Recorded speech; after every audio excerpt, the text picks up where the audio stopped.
Lira Contagion, why Turkey's collapsing currency is tainting world markets. The Turkish lira fell by as much as 11% against the US dollar Monday morning, continuing a slide that started to alarm markets late last week. The lira's fall is now starting to take other emerging markets' currencies with it, and there are now fears for European banks, too. Here's a rundown of what's going on, and why. How bad is the slide? Pretty bad. The lira has lost around half its value against the dollar over the past year, and most of that is since the start of this year. Turkey's private sector debt is high, with much of it fueled by foreign money, and so is inflation, at an annual rate of 15.9% this month. Meanwhile, President Recep Tayyip Erdogan insists on maintaining low interest rates despite criticism from financial experts.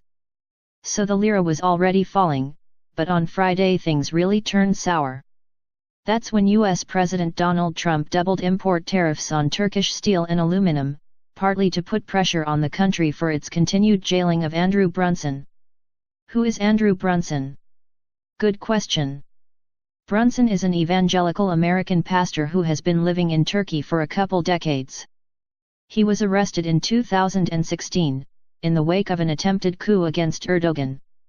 Erdogan claimed the coup attempt was organized by an imam named Muhammed Fethullah Gulen, who is living in exile in the US. Brunson was one of many charged with terrorism after the episode, with the authorities claiming he had links to the Gulen movement. His case has been fervently taken up by evangelicals back in the US, who have pressured the White House to do something. Which it did. In the process, the Trump administration tore up the traditional separation between using sanctions to address foreign policy issues and tariffs to address trade issues. Trump's tweet announcing the doubling of tariffs on Friday followed a claim by Erdogan that Turkey is facing economic attacks, and a call from the Turkish president for citizens to convert their holdings to lira. The economic attack against us now is the same as the coup attempt against us. I'm urging our country to increase outputs, to increase exports, Erdogan said. The lira fell by as much as 18.5% on Friday, although it pared some of those losses to end up 14.3% down. What's happening in Turkey now? Over the weekend, Erdogan continued to make fiery speeches, and the Turkish central bank promised a plan to help shore up financial stability. The first signs of that plan arrived Monday morning, including the easing of commercial lenders' reserve requirements, and a promise to provide all the liquidity that Turkish banks need. Treasury Minister Berat Albayrak promised there would be no capital controls, but the central bank has limited currency swap transactions. Before the central bank's announcement, the lira fell as much as 10% early Monday. Again, it pared some of those losses afterwards, to a loss of around 6%, but the ripples are becoming apparent. How so? Other emerging market currencies are suffering too, as investors put their money into safer currencies, especially the rallying dollar. South Africa's rand has hit a 2-year low, and Russia's ruble and India's rupee have also hit their lowest points in a long while. And then there are the European banks that have lent to Turkish businesses, big time. These include Spain's BBVA, Italy's Unicredit and France's BNP Paribas. Those debts are largely denominated in dollars and euros, and are therefore harder to pay with a weakening lira, so shares in these banks are all down. The European Central Bank is worried about those banks' exposure to Turkey, and the euro is also now slightly down against the dollar, due to contagion fears. Shares are down in Asia, with Indonesia leading the pack with a 3% fall. The European stock markets are off slightly, and US stock futures are a bit down too. Here's why the dollar index is going to collapse. Summary: emerging market currencies are collapsing relative to the dollar basically in proportion to how much their supplies have been inflated relative to the USD supply.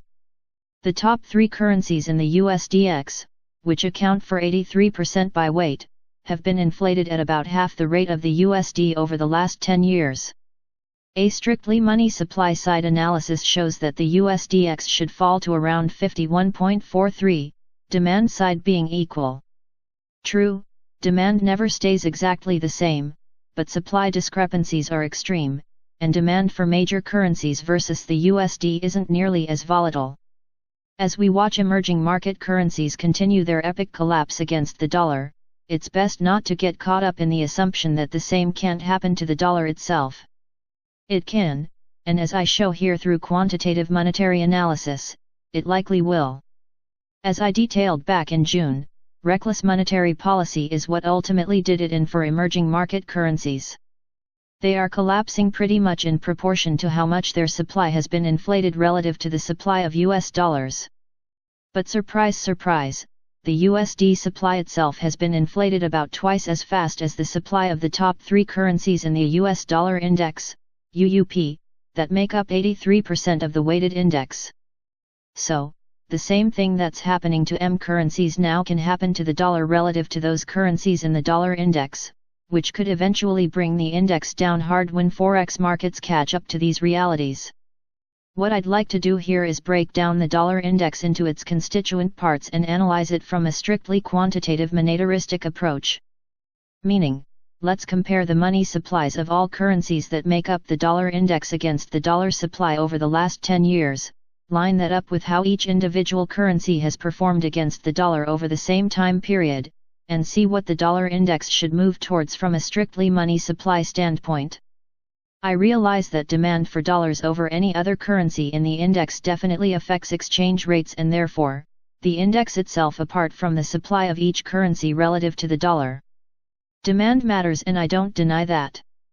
But with major currencies, supply changes a lot more drastically than demand, so we can assume that while demand for currencies like the yen or pound sterling or euro etc. do fluctuate relative to the USD, the effect that those fluctuations have on exchange rates is muted compared to changes in relative supply, which are much more extreme.